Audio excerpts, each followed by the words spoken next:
presenting another in a series of radio dramas adapted from stories appearing in the American Weekly, the magazine which is distributed with all Hearst Sunday newspapers from coast to coast.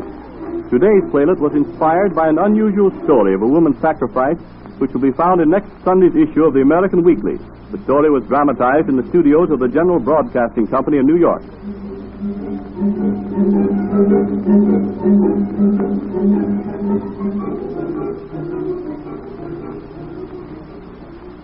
The American Theater of Radio presents The Unforgiveable Sin. Scene 1 takes place in the home of Senora Luisa Zaboda in Seville, Spain. In the course of his business activities, it is necessary for Senor Zaboda to spend considerable time away from home in other parts of the country. It is during one of his frequent trips abroad that his wife makes the acquaintance of a certain man who is destined to play a tragic part in her future life. Prince Michael de Follet is the name by which he is known. Luisa Zaboda was a thoroughly good woman, but the elegant gentleman whom she met had not only grand and imperious airs and graces, but was introduced to her as a prince, and to this honest middle-class woman, royalty seemed only a little lower than the deity to whom she prayed each night. The prince, always on the lookout for such things, recognized the look of adoration and played his cards accordingly.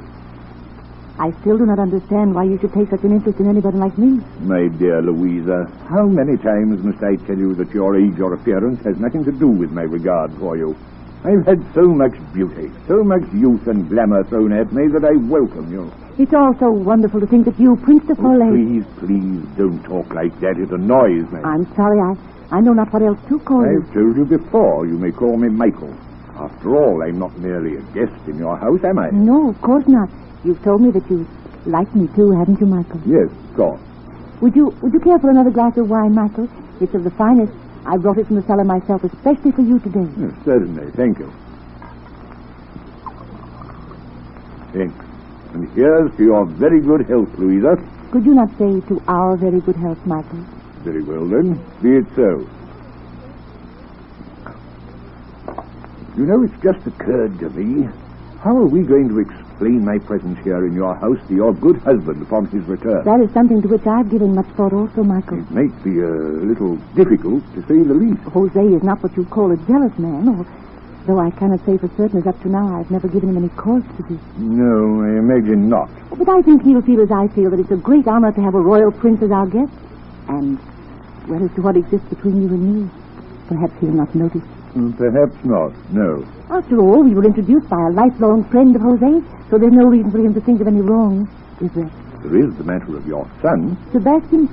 There's nothing to fear from him, Michael. He's at the age where they notice everything. But nothing has been done.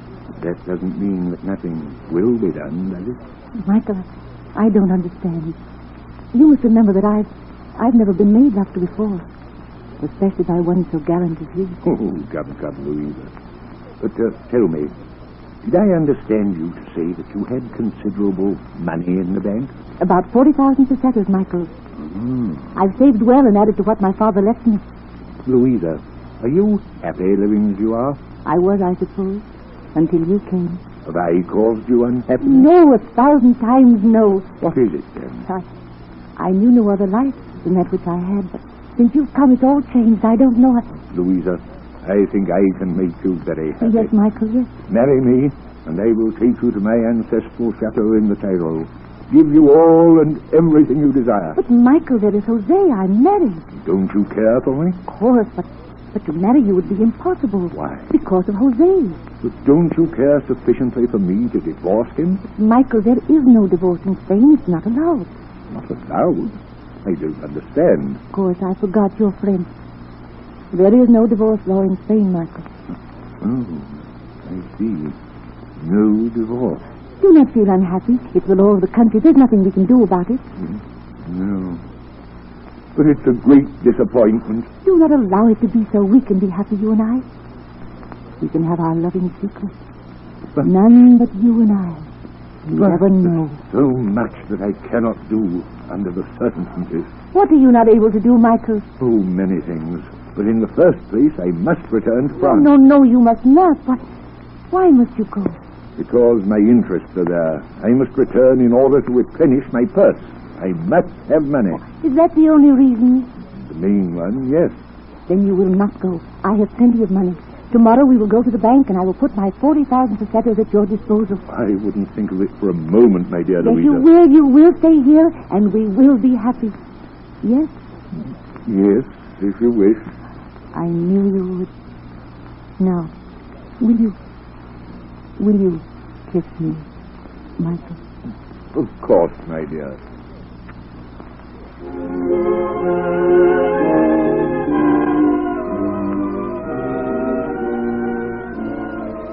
For a time, life was a rosy dream to Louisa Zaboda. She gladly put her savings at the prince's disposal. Most curious of all is the fact that she managed to quiet her husband's jealousy so that the royal Boda might have lived with him indefinitely if the police had not driven the magnificent gentleman out of Spain as an undesirable citizen. Louisa could not bear the separation. She scraped together the remains of her own fortune, took her young son, and fled to Paris and the prince.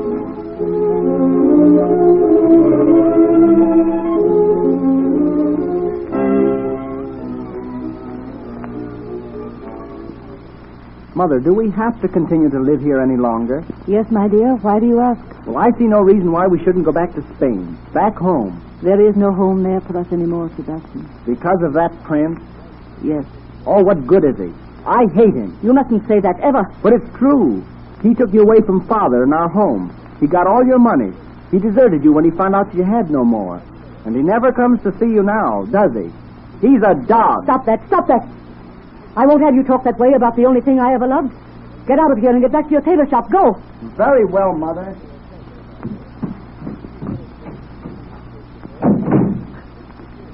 Oh, the boy is right. What a fool I've been. But why, oh, why does it have to happen? I loved him so. And he told me he loved me.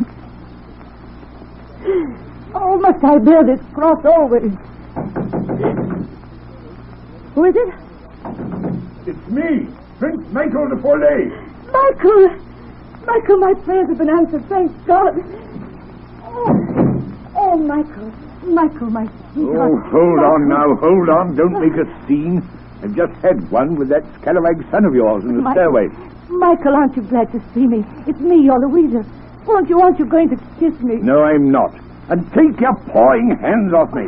Can't you see I'm dressed for the street? Michael, are you out of your mind? Look at me.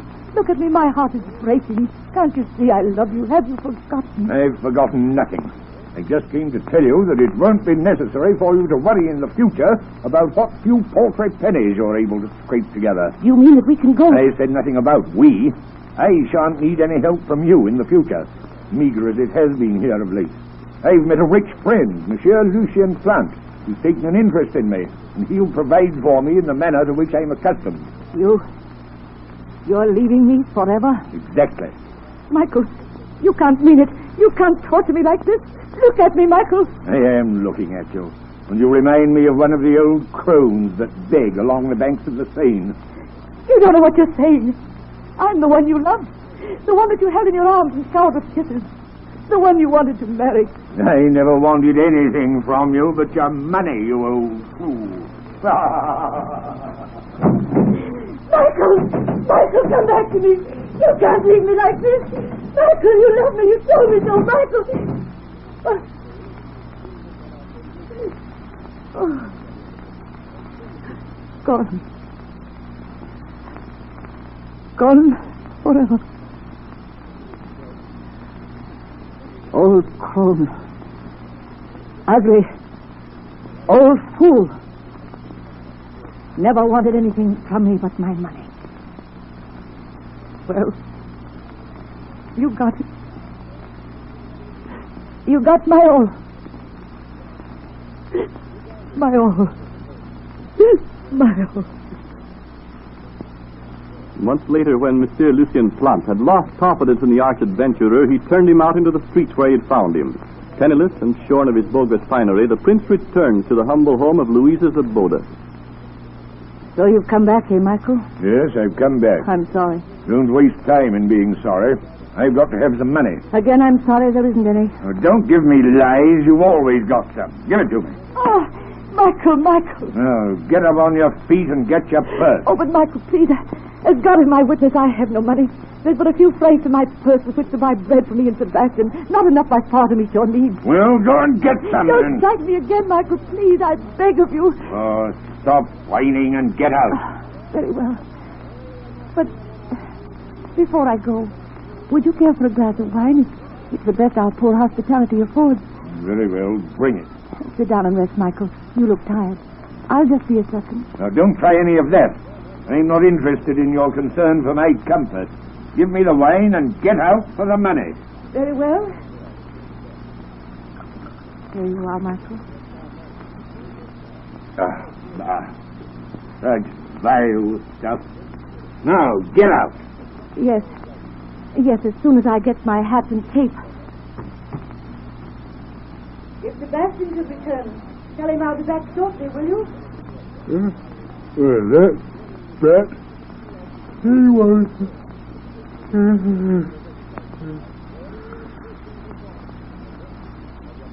Is there anything else you want, Michael?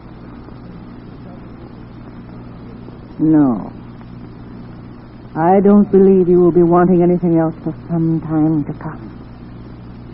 Not after I've finished with you. The little white capsule in your wine works swiftly. Sleep soundly, Michael, dear. I have a surprise for you.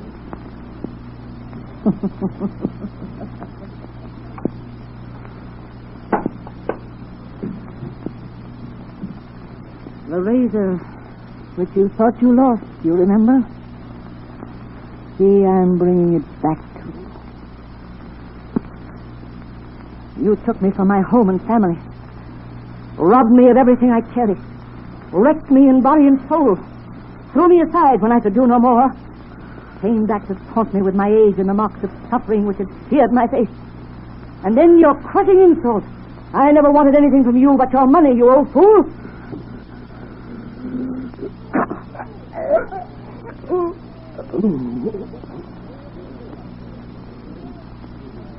Old fool am I.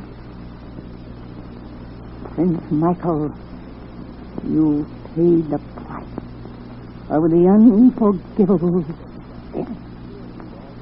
Read the verdict of the jury in the trial of Louisa Zaboda. Read the interesting details of this sensational love murder. Read this true life account of the arch adventurer who betrayed this trusting woman.